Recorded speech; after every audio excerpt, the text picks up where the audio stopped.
Nous sommes avec Yves Lefebvre, secrétaire général du syndicat de police Unité SGPFO. Bonjour Monsieur Lefebvre. Bonjour. Alors, cette photo avec le t-shirt, ça vous a foutu en colère, vous les policiers? C'est la colère, je crois que le mot est faible. Pourquoi? Le mot est faible, à la fois de l'écœurement. Pourquoi? Parce que ce n'est pas ça, il n'est pas dans son rôle.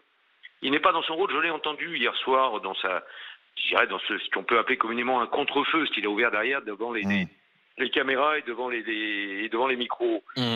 Bien évidemment, la liberté d'expression, et nous en sommes tous attachés, nous y sommes particulièrement attachés. Bien évidemment que l'insolence doit avoir lieu, mais pas quand elle est relayée par le président de la République. Si le président de la République, aujourd'hui, on consent à dire, oui, effectivement, je l'entendais à l'instant, il est au Festival de la BD d'Angoulême 2020, donc il se met dans le rôle, dans le format de ce rassemblement, de cette manifestation. Ben, je l'invite à ce moment-là à venir dans le format aussi de celui des forces de l'ordre, quand on doit prendre des assauts répétés, non pas de manifestants, mais de casseurs qui cherchent l'insurrection. Non mais franchement, c'est une marque de défiance.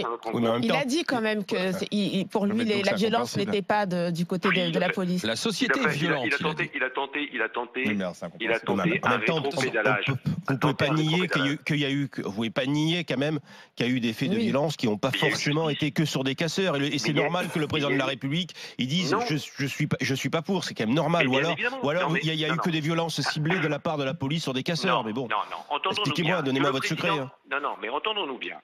Que le président dise s'il y a eu des erreurs commises par les forces de l'ordre, elles devront être sanctionnées. Oui, bien évidemment.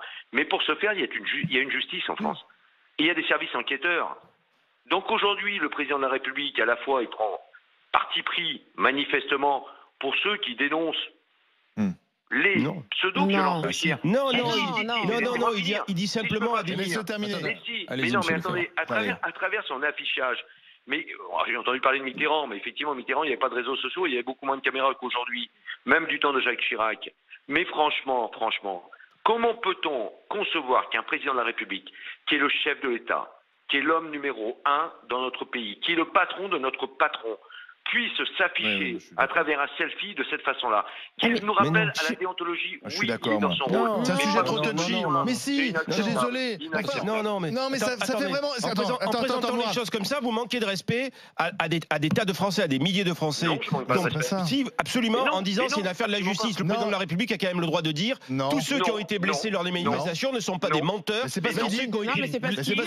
Il dit qu'il faut la justice pour ça. Ah ben Mourad, il n'a pas dit ça. Il n'a pas dit ça. Le droit de dire je suis des deux côtés.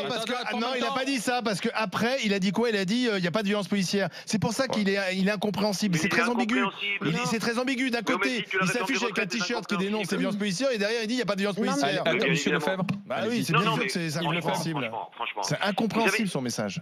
Le message du président de la République est complètement incompréhensible et inaudible aujourd'hui pour les forces de l'ordre. Nous, on accepte. Moi, syndicaliste majoritaire de la police nationale, j'accepte, bien évidemment, et c'est de mon devoir. Et je mourrai avec ces idées d'accepter que la justice et les services enquêteurs puissent faire leur travail. Si des erreurs ont été commises, elles devront être sanctionnées. Toujours en contextualisant. Avant la fin de ce siècle. Non, mais attendez. Il y a aujourd'hui 230.